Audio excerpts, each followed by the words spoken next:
नमस्कार दोस्तों, आशा है आप सभी स्वस्थ होंगे। आपके स्वास्थ्य को बढ़ाने के लिए आज फिर हम बात करने जा रहे हैं एक और औषधि के बारे में।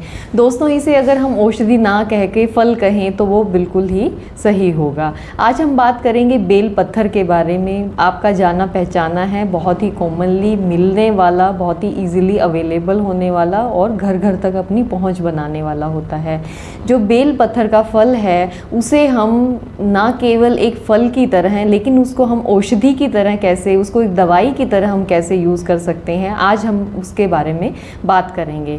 दोस्तों, शिव जी का बहुत ही प्रिय फल होता है बेल पत्थर के पत्ते, और इसके जो फल हैं वो शिव जी भगवान पर चढ़ते ही हैं।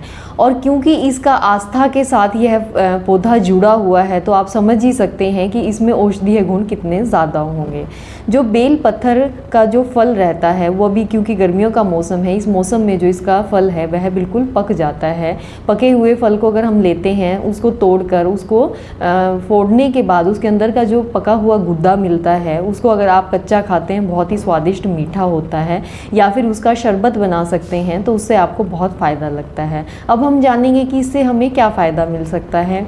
यह पेट के रोगों के लिए एक रामबाण की तरह काम करता है। जिनको भी प्रवाहिका है, यानी कि बहुत ही जोर लगाकर जिन्हें लैट्रिन होती हो, बार बार जिन्हें दस्त की प्रवृत्ति होती हो, खाना खाते ही जिन्हें लैट्रिन की जाने की समस्या हो, क्योंकि आजकल बहुत ही ज़्यादा गरिष्ठ भोजन, भारी भोजन लोगों को खाने की टेंडेंसी रहती है, मैदे के बने हुए पदार्थ हैं, फास्ट फूड हैं, तो उसके कारण जो उनकी अग्नि होती है, ग्रहणी दुष्टि हो जाती है, जिसके कारण बहुत से लोगों में हमें यह समस्या देखने को मिलती है कि खाना खाते ही वह उन्हें फ्रेश होने के लिए जाना पड़ता है। तो इन सभी समस्याओं में जो बेल पत्थर है वो बहुत ही अच्छा फ़ायदा देता है। इसके पके हुए फल को आप शरबत की तरह बना के स्टोर भी कर सकते हैं या इसे ताज़ा भी उपयोग कर सकते हैं। यदि आपको इसका शरबत बनाना है तो इसके पका हुआ गुद्दा लेना है, उसमें 2 गुना पानी डालकर आप उसको अच्छी तरीके से उबाल लीजिए, और उसको छानने के बाद उसमें 2 गुनी चीनी डालकर उसको अच्छे से अगर गाढ़ा कर लेते हैं, उसे फ्रिज में स्टोर कर सकते हैं। फिर उसमें अपने टेस्ट के अकॉर्डिंग पानी मिलाकर अगर आप पीते हैं तो यह आपको बहुत अच्छा फ़ायदा देता है। और क्योंकि यह बनाना बहुत ईजी है तो इसको ताज़ा ना बनाकर आप 10-15 दिन के लिए एक साथ ही बना के फ्रिज में स्टोर कर सकते हैं।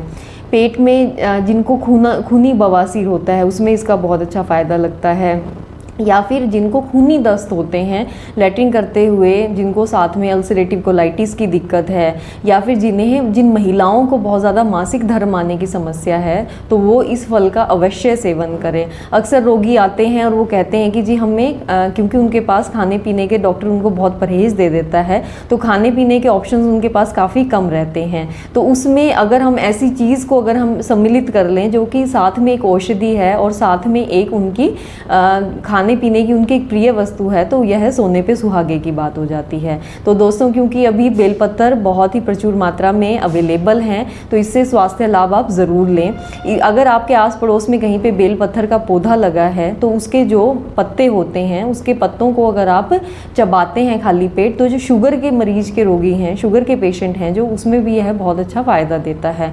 खाली पेट इसके पत्तों का रस आप ले सकते हैं, या इसके पत्तों को चबाकर उसको थूक दीजिए तो वह रस अपने आप अंदर निगल लेते हैं। तो शुगर में इसकी बहुत सारी स्टडीज़ हो रखी हैं जिसमें कि इसकी बहुत सारी अच्छी अच्छी प्रॉपर्टीज़, जैसे कि यह शुगर में काम करता है, कैंसर के कुछ पेशेंट्स में यह बहुत अच्छा काम करता है, या फिर इसके अलावा कहीं पे शरीर में इन्फ्लेमेशन है उसमें यह बहुत अच्छा काम करता है। और जैसे पेट की समस्याओं में मैंने आपको बताया ही है कि इसके फल को आप बहुत अच्छे से यूज़ कर सकते हैं। तो दोस्तों, क्योंकि यह बहुत आपके आसपास मिलने वाला पौधा है, इसको अगर आप फ्रेश फॉर्म में अगर आप इसको यूज़ करते हैं तो अवश्य ही आपको जो लाभ है वह भी बहुत ही अधिक मिलता है। तो इसको यूज़ करें और अपने स्वास्थ्य को बनाए रखें।